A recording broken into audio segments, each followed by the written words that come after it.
आज 25 दिन हो गए थे यहाँ आए हुए, पर लगता था जैसे कल ही तो आई थी। हर शाम राहुल की सोहबत में ही बीतने लगी थी।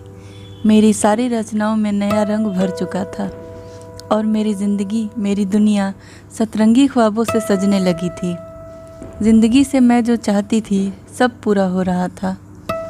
आज कितना अच्छा मौसम है राहुल, चलो ना कहीं घूमने चलते हैं। 1 महीना होने को आया पर आज तक हम कभी साथ बाहर घूमने नहीं गए, बस काम काम। अब हो गया ना सब पूरा, प्लीज़ चलो। मैं ज़िद करने लगी। क्यों बच्चों की तरह ज़िद कर रही हो? बारिश होने लगेगी रास्ते में ही, भीग जाओगी और फिर बुखार आ जाएगा। मुझे जब बुखार हुआ था तो तुमने कितनी देखभाल की थी मेरी, कितना प्यार किया था मुझे। शायद फिर से वो मौका मिल जाए आज, मैंने खुश होते हुए कहा। तुम कितने बोरिंग हो, इतना रोमांटिक मौसम हो रहा है, शायद बाहर जाने से तुम पर कोई असर हो। प्यार के 2 शब्द निकले तुम्हारे मुंह से, आजकल तो सिर्फ डांटते ही रहते हो, ये मत करो वो मत करो, ध्यान दो अपने काम पे।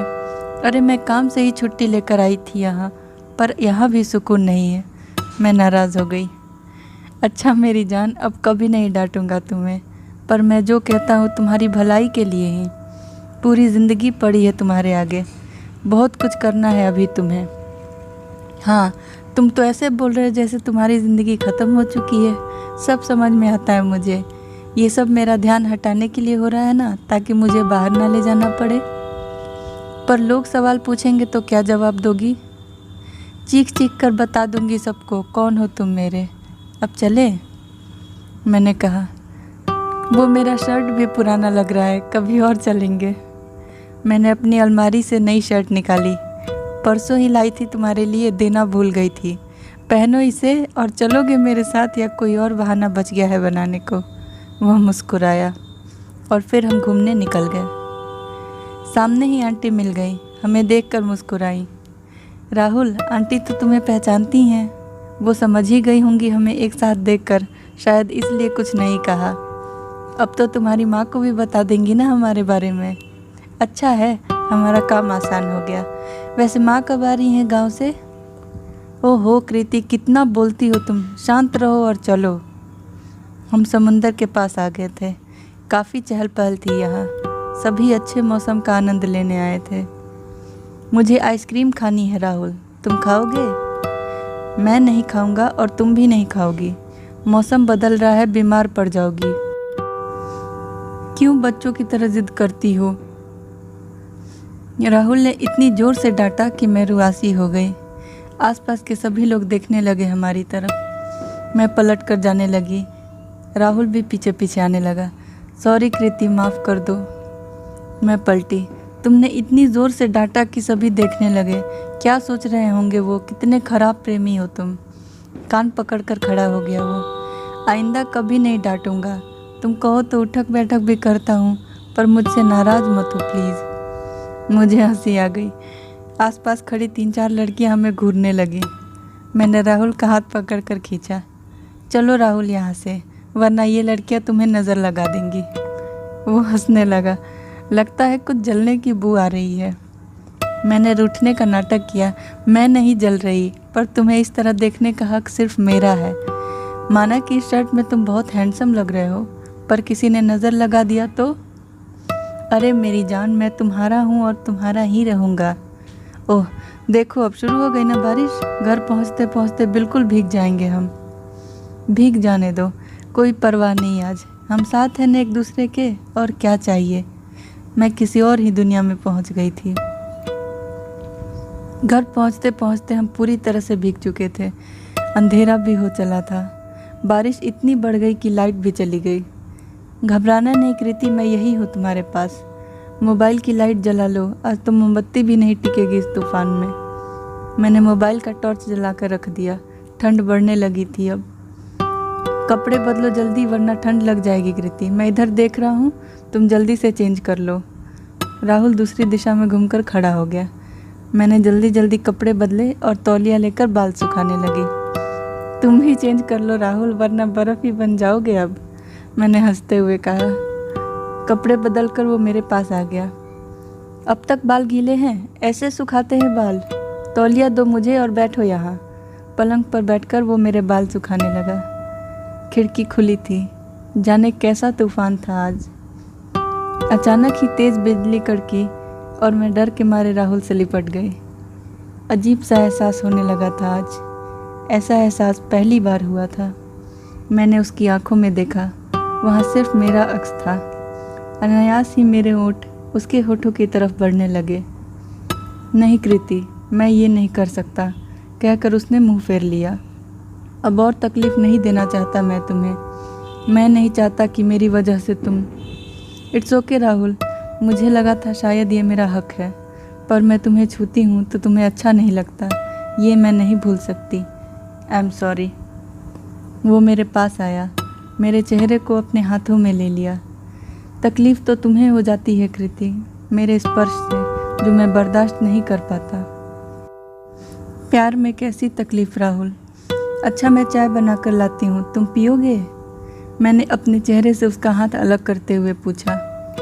उसने बिन कहे मुझे अपनी ओर खींचा और अपने होठ मेरे होठों पर रख दिए। सब कुछ भूलकर मैं उसकी आगोश में पिघल गई। हमेशा की ही तरह वो मेरे बगल में लेट गया और मेरे बालों को सहलाने लगा और मैं उसकी बाहों में ही सो गई।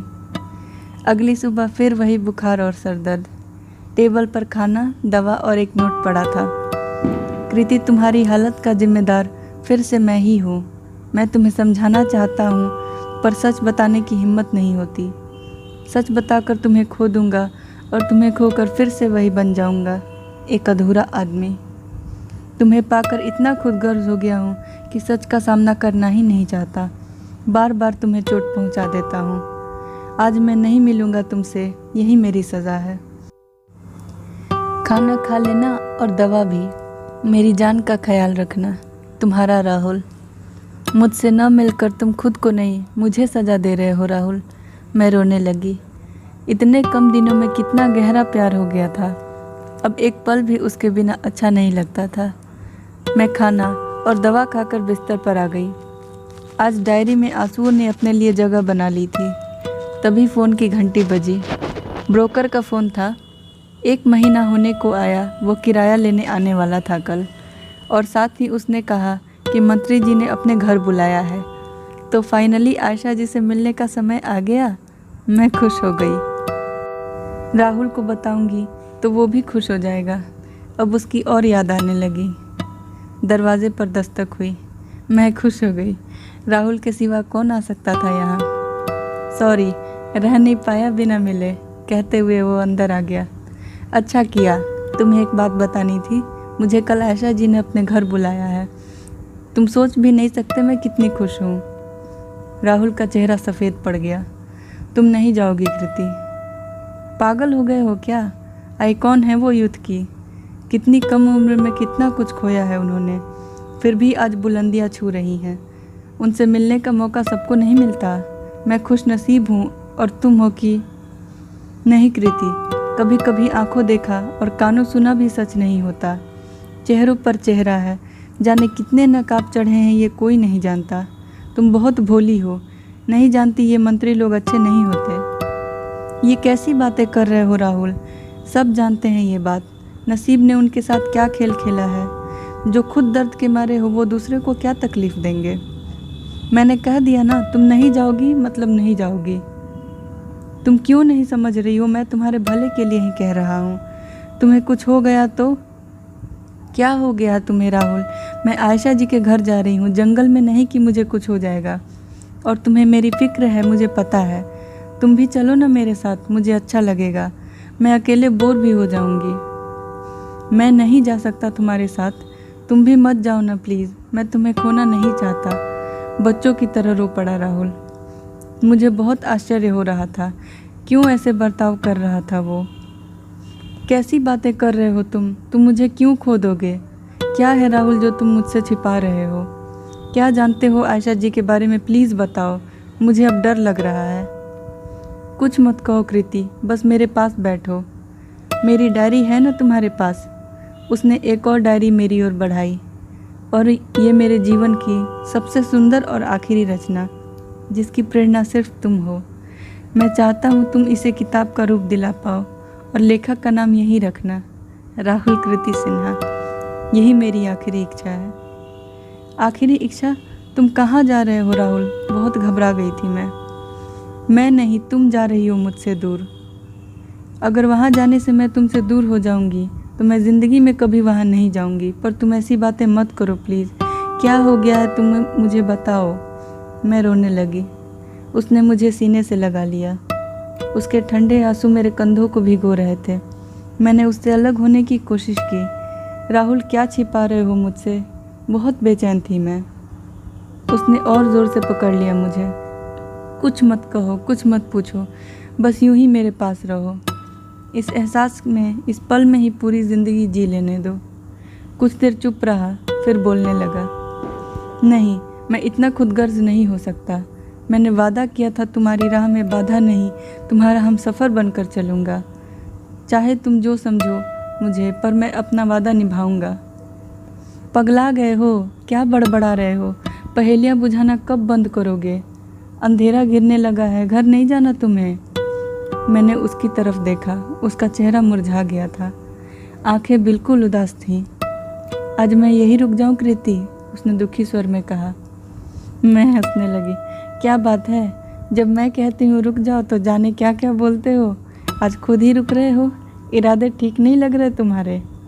उसने अपनी गोद में मुझे सुला लिया और मेरा सर सहलाने लगा। मैं हमेशा तुमसे प्यार करता रहूँगा। मैं भी, मैंने कहा और उसकी गोद में ही सो गई। वो कब तक बैठा रहा मुझे पता नहीं, पर जब मैं सुबह उठी तो वो जा चुका था।